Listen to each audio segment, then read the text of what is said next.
Fatima horror story में खुशामदीद। शकुंतला आंखें बंद किए आरामदाम सहरी पे लेटी हुई थी। कनीज़ें मोर झल रही थीं और दो कनीज़ें पास खड़ी इसकी टांगें दबा रही थी कि अचानक शकुंतला ने महसूस किया टांगें दबाने वालियों के हाथ रुक गए हैं और मोरझल की हवा आना भी बंद हो गई है। इसने एकदम गुस्से में आकर देखना चाहा कि कनीज़ों ने क्यों हाथ रोके हैं, तो क्या देखती है कि सब कनीज़ें अपनी अपनी जगह साख सा होकर बुत्तों की शक्ल इख्तियार कर गई हैं और सामने इसके पास खड़ा मुस्कुरा रहा है। काले स्याह चेहरे में सफ़ेद दांत ही नुमाया नजर आ रहे थे। इसका मतलब है कि सामरी ने ही इन कनीज़ों को पत्थर का कर दिया ताकि इसकी आमद की इत्तला किसी को ना हो सके। शकुंतला ने सोचा, किस विचार में हो नागिन? सामरी का जादू सर चढ़कर बोलता है। सामरी ने हाथ में पकड़ी इंसानी पिंडरी की हड्डी लहराते हुए पूरे गुरूर के साथ कहा। इसके कंधे पर एक आंख वाला उल्लू बैठा था। खुश हो जा, सामरी ने तेरी सात्या का फैसला कर लिया है। अगर तेरा साथ मुझे मिल जाए तो सारी दुनिया मेरे कदमों में ढेर हो जाए और शकुंतला नाकाबिले तस्खीर बन जाएगी। सामरी जी। शकुंतला पलंग से उतरकर सामरी के शानों पर हाथ रखकर बोली। हाँ शकुंतला देवी, देवताओं की ऐसी इच्छा है कि काली का सेवक और नाग देवता की चहेती एक हो जाएं और छा जाएं इस बेवकूफ़ दुनिया पर। अब मैं जा रहा हूँ, तुझे जब मेरी ज़रूरत हो तो दिल में बस 3 दफ़ा सामरी सामरी सामरी कह देना। मैं अलादीन के जिन की तरह तेरी मदद को आ जाऊँगा। ये कहकर सामरी एकदम गायब हो गया और इसके जाते ही कनीज़ मोर झलने लगी और पाँव दापने वालियाँ भी हरकत करने लगीं और हैरान नज़रों से शकुंतला को देखने लगीं। वो अभी तो पलंग पर थी, अब पलंग से नीचे उतर कर कैसे खड़ी हो गई? शकुंतला, तुम्हारे रूप में देवताओं ने मुझे अप्सरा दान कर दी है, रामनाथ शकुंतला को भेजते हुए कहा। और आपका साथ मिला तो मैंने जाना कि मुझे दुनिया में स्वर्ग मिल गई है। शकुंतला निगाहें झुकाकर शर्मीले लहजे में बोली तो रामनाथ की सदाब किताब न लाते हुए इसकी नशीली आंखों को चूमने लगा। आज बलग्राम को तुमने दोपहर के भोजन पर बुलाया था? रामनाथ ने अचानक कुछ याद आने के अंदाज में कहा।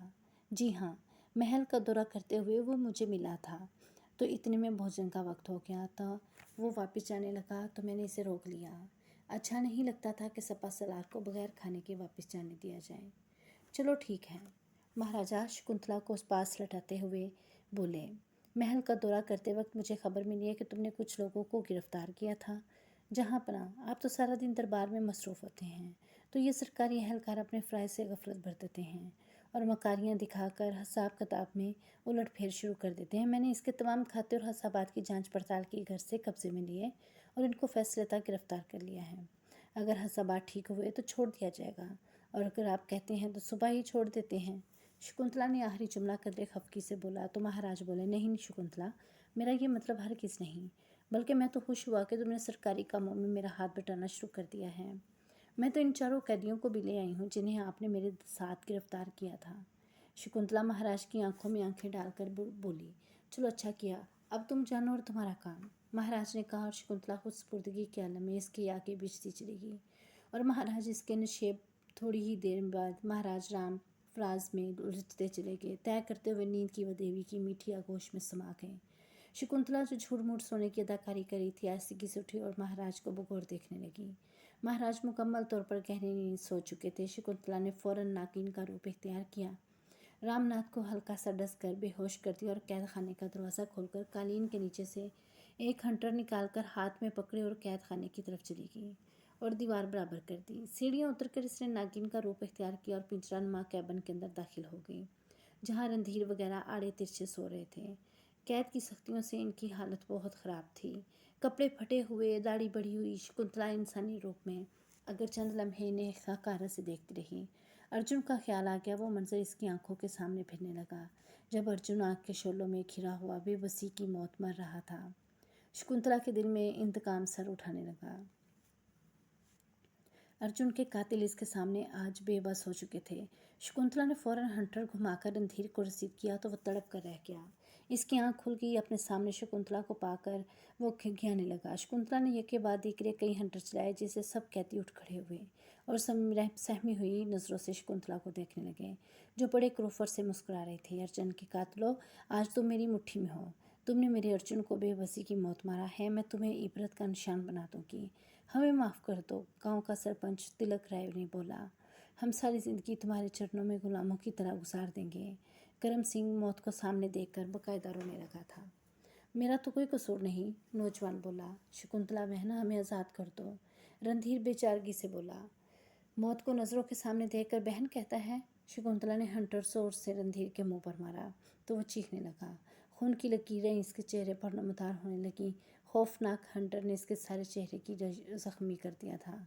इस वक्त तो मुझे बहन कह देता तो अर्जुन आग में ना जलता और मैं विधवा ना हो पाती। मेरे अर्जुन पर तुमने रहम ना किया, मुझे भी मारने में कसर न छोड़ी। महाराज को भी कहा कि मैं नागिन हूँ। हाँ, मैं नागिन हूँ, इंसान नहीं हूँ। ये कहकर शकुंतला ने एड़ी पर घूमकर जोर से फनकार मारी तो अब वो बहुत बड़ी नागिन की शक्ल में थी और इन चारों की तरफ तेजी से घूमने लगी। चारों कैदी इंतहाई खौफजदा हो चुके थे। नागिन शकुंतला बन गई और बोली, इस वक्त मैं है तो बस तुम थी, लेकिन आज वक्त की राहें मेरे हाथ में हैं। अब मैं ताबाना की मलका हूँ। मेरा नाम शकुंतला है, नागिन शकुंतला। मैं तुमसे वो शुरू करूँगी कि मौत भी तुमसे पनाह मांगेगी और ज़िंदगी तुम्हारे लिए ख्वाब बन जाएगी। ये कहकर वो ज़ोर ज़ोर से हंटर चलाने लगी। चारों तरफ कैदी गले में बंधी जंजीर और हाथ बंधे होने की वजह से ज़्यादा हरकत ना कर सकते थे और तड़पते रहने लगे थे। हंटर अटका कर गोश्त धेड़ रहा था और सब फर्श पर लोटपोट हो रहे थे। शकुंतला मुसलसल इनकी चीखों और इल्तिजाओं से बेनियाज हंटर बरसा रही थी। इसे पता था कि इनकी आवाज़ें तहखाने में ही घुट कर रह जाएंगी। थोड़ी ही देर बाद चारों ज़मीन पर खौफ में लथपथ पड़े थे। इसके जिस्म जगह जगह से फट चुके थे। शकुंतला, तुम्हारा नाम क्या है? शकुंतला ने कहा। चौथे कैदी के सीने पर सैंडल समेत अपना पाँव रखते हुए कहा। प्रसाद मेरा नाम है, नौजवान ने ज़ारो कतार रोते हुए बताया। मैं दीदी तो नाटक देख रहा था, मुझे तो ख्वाम हाथ धर लिया गया है। तो शकुंतला ने अपने सैंडल की एड़ी इसके मुंह पर। मेरा 100 साला साथी मर रहा था और तू इसे मेरी नाटी कह रहा है? खबीस, मेरा नाम शकुंतला है, मैं इंसान नहीं नागिन हूँ। मेरे दिल में रहम का खाना ही नहीं। दूसरों को तकलीफ़ में देखती हूँ तो मेरा दिल बाग बाग हो जाता है। पानी पानी, करम सिंह मुर्ग बिस्मिल की तरह तड़पते हुए बोला। तो शकुंतला ने जूते की नोक पर इसकी कमर रसीद की, जिससे करम सिंह दर्द की शिद्दत से बुलबुला कर दोहरा हो गया। पानी नहीं, मैं तुम्हें पेशाब पिलाऊंगी। अब तुम्हारी ज़िंदगी में खुशी की कोई रमक नहीं होगी। बाकी सारा जीवन तुम सिसकते तड़पते बिलखते और शकुंतला से रहम मांग की भीख मांगते गुजारोगे। शकुंतला खुशी से कहका लगाती हुई बालों को खूबसूरत अंदाज में झटक कर तेजी से सीढ़ियाँ चढ़ने लगी। इधर परिया तीनों कैदियों के कमरे में बैठी थी। शकुंतला इसे ढील मिलने की बिना पर वो खुशी से फूले नहीं समाती थी। एक बहुत बड़ी खूबसूरत कुर्सी पर बैठी, खूबसूरत सफ़ेद रेशमी चुस्त कमीज़ और चुस्त पजामा में इसका नुमाया जिस्म नुमाया था। माथे पे थोड़े से बाल आगे की तरफ निकले हुए थे और इसकी मनपसंद 2 गुंदी हुई चोटियाँ सीने पर पड़ी थीं। ऊंची एड़ी वाले सैंडल और पाँव में पाजेब पहने हुए वो खुद इस वक्त कनीज़ के बजाय शहजादी लग रही थी। हाथों में कंगन और चूड़ियाँ छन छन कर रही थीं। कमला, निर्मला इसके दाएं बाएं खड़ी थीं और कुर्सी के पीछे की जानिब 2 बांदियाँ इसे पक्का झल रही थीं। सुरमा भरी आंखों में शरारत भरी मुस्कुराहट के साथ कुर्सी की पुश से टेक लगाकर एक जाम से चिस्कियाँ ले रही थी तीनों कैदी, जिनके हाथ छत से और पाँव ज़मीन से बंधे थे। मुंह में कपड़ा ठूंसा था। अपने कसूर बेकसूर खबर और बेखौफ खैरत से परिया की अदाओं को देख रहे थे, जो इस वक्त बिल्कुल छोटी सी गुड़िया नजर आ रही थी। लेकिन तीनों कैदी, दरोगा, शाही जेल, कल्पना और आनंद इस खूबसूरत मासूम गुड़िया का प्यार दोपहर को देख चुके थे, जब इसने इन तीनों की चमड़ी उधेड़ दी थी और अब फिर इनके सामने थी। परिया ने तहकमाना लहजे में कहा, जी कनीज़े आलिया। निर्मला, इनके मुंह से कपड़ा निकालो। और निर्मला आगे बढ़ी, इनके मुंह से कपड़ा निकालने लगी। सुनो परिया, जाम से चिस्कियाँ लेते हुए अपनी शोख आंखें इन पर जमाते हुए बोली, मुझे मलका आलिया शकुंतला की तरफ से पूरी इजाज़त है कि तुम्हारी कमाल खाल उधेड़ दूँ। तुम काली की सौगंध खाकर चुन दो कि अपने अपने महकमा में हमारी मर्ज़ी से चलोगे तो तुम्हारी जान बख्शी भी हो सकती है। जिस तरह आप कहेंगी मैं वैसे ही करूँगा। कनीज़े आलिया, कल्पना इल्तिजा के लहजे में बोली। और तुम मोटे सुअर, परिया ने दरोगा जेल को मुखातिब किया, मैं तो दास हूँ आपका। आप हुक्म देंगी तो गुनहगार रहा कर दूँगा और बेगुनाह का सर कलम कर दूँगा। बहुत खूब, हम चाहते भी यही हैं कि महल में लोग सांस भी शकुंतला की मर्ज़ी और परिया की इजाज़त से लें। आनंद सुनो, पूरे महल में खुराक और लिबास की तकसीम से पहले परिया से इजाज़त लोगे। लूँगा शहज़ादी, लूँगा। मेरी क्या मजाल कि आपसे टकरा सकूं। मेरे छोटे छोटे बच्चे मेरी राह देख रहे हैं। मुझे छोड़ दें, बच्चे तुम्हारे चाहे मर जाएं। परिया सफाक लहजे में बोली।